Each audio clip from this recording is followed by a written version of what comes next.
Okay, alright. Update po tayo sa Kim Pao for today, guys. Bago natin pisan ng ating YouTube channel, gusto ko lamang pumapasalamat sa lahat ng bumati sa atin at nanood sa ating update for today. Okay, pasok intro.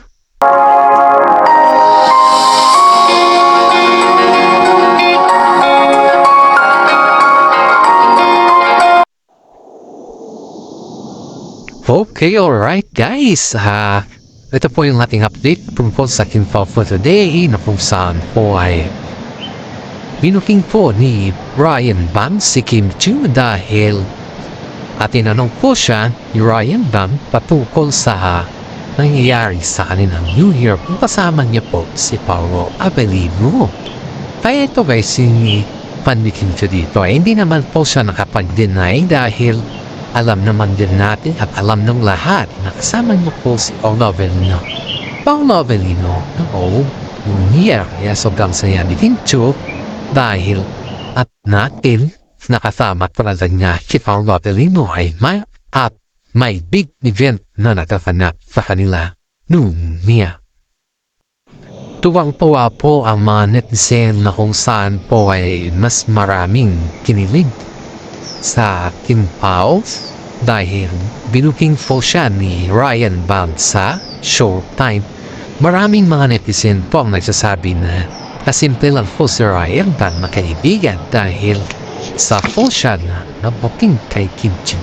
Bihira lang po nangyayari yan guys kasi bihira lang din po maami si Kim Chiu sa kanyang happiness sa buhay. Kumbaga guys is parang puro pa-joke time ba? Puro yung hindi seryosong joke yung ginagawa nila kay Kim Chiu para naman po ang tasagot naman ni Kim Chiu ay parang hindi seryoso. Pero may katotohanan po yung kanyang sinasabi. Kaya ngayon po guys, ayon dito sa ating legit na sources, sobrang saya daw ng Showtime dahil testahan daw nila si Kim Chiu.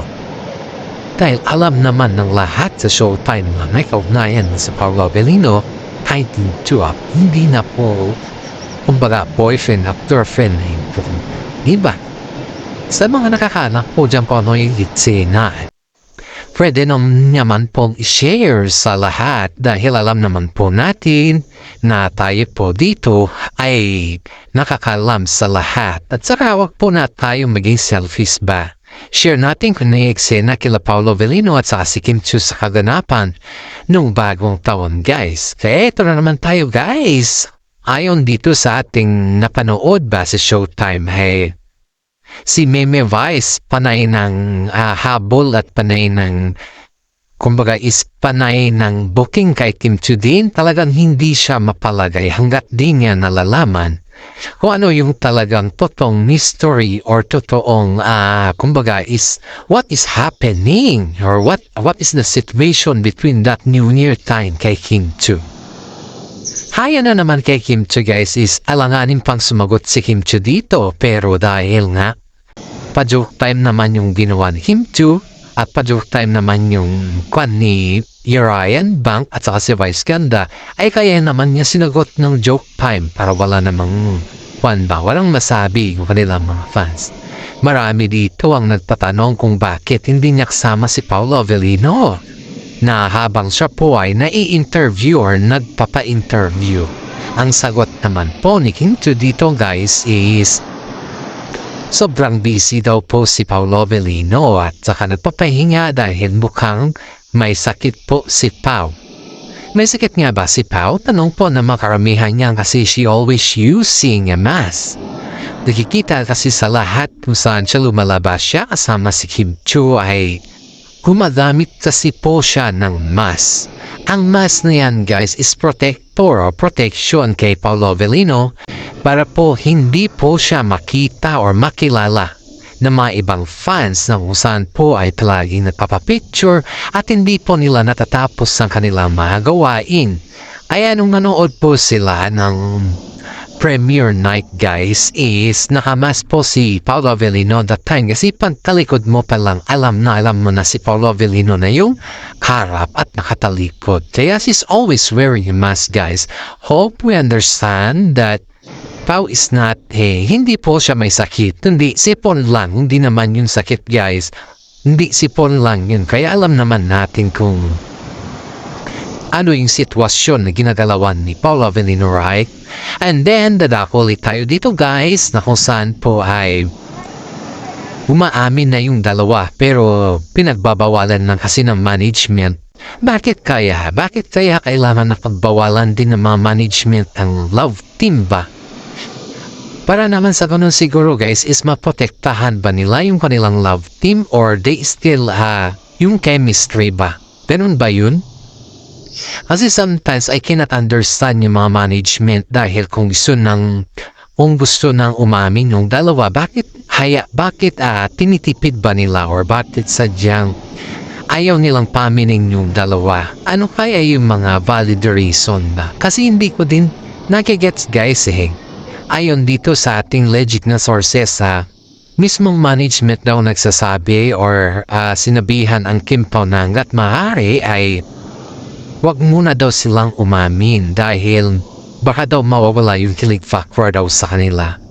Hindi naman siguro mawawala yung kilig factor sa kanila, guys, kung ang ganda ng chemistry at tinapalabas nilang pelikula, diba? Kasi nga po, pag maganda yung chemistry at maganda din yung pelikula na nilalabas nila or pinapalabas nila, is paano mo sasabi na mawawalan sila ng viewers or mga chemistry, right?